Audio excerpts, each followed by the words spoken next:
민간 사전 청약 피해자들은 정부의 구제 대책을 마련해달라는 목소리를 높이고 있습니다. 피해자 대부분은 취소된 사업지에서 사업이 재개될 경우 당첨 지위를 유지해 줄 것을 요구하고 있는데요. 지난 국정감사에서 이 문제가 언급됐는데 국토부가 검토하겠다는 입장을 밝혔습니다. 박희봉 기자가 보도합니다.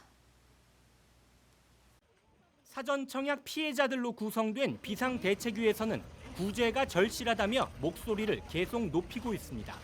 정부가 사전 청약 제도를 폐지한 것도 이미 문제점을 인식했기 때문이라는 주장입니다. 피해가 이미 발생한다는 것을 인지를 했었다고 봄이 타당하고요.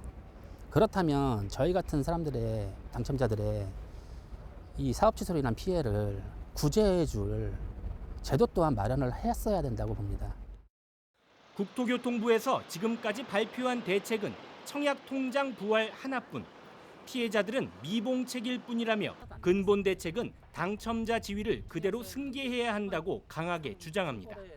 나라를 믿고 청약제도를 권고한 대로 시행한 저희 피해자들을 위해서는 방법은 저희 피해를 구제해 줄 수 있는 방법 하나는 오로지 지위 승계, 당첨자 지위 승계밖에 없습니다.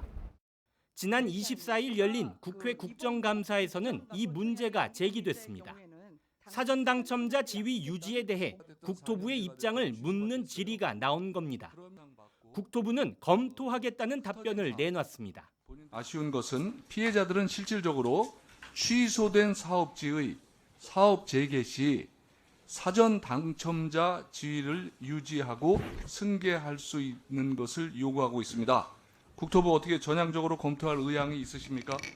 공공 청약 그 프로세스에 들어와서 청약을 받은 거기 때문에 그런 부분에 대해서 이 공공에서 이 신뢰 보호 차원에서 그런 입장을 가지고 검토를 해보도록 하겠습니다. 하지만 낙관적으로 해석할 수만은 없습니다. 민간 사전 청약은 공공과 달리 LH로부터 토지를 낙찰받은 민간 사업자가 분양하는 사업이라는 이유로 정부는 피해 구제책 마련에 소극적인 입장을 유지해 왔습니다. 사업이 취소된 토지를 새로운 사업자가 사들여 주택 건설을 할 때 정부가 기존 사전 청약 당첨자들의 지위를 승계하도록 할 법적인 근거가 아직까지 없기 때문입니다. 미분양이 늘고 건설 경기가 침체된 상황 속 건설사들에게 승계 조건을 압박할 수 있을지도 미지수입니다. 사전 청약을 해서 나중에 분양에서 입주까지 이루어지는 그 기간 동안 과연 수익성이 될까라는 부분이 가장 우려 사항이 되는 거고, 또 근본적으로 지금 시장에 미분양 아파트가 증가하고 건설사들이 재정 상황이 안 좋다는 거죠. 그렇게 안 좋은 상황 속에서 또 다른 사업을 하기에 굉장히 부담스럽다. 사전 청약 당첨 지위 유지가 불가하다는 입장을 고수하던 국토부의 입장 변화는 피해자들에게 긍정적인 시그널을 주고 있습니다. 다만 지위 승계에 대한 구체적인 방안 마련까지는 상당한 진통이 예상됩니다. BTV 뉴스 박희봉입니다.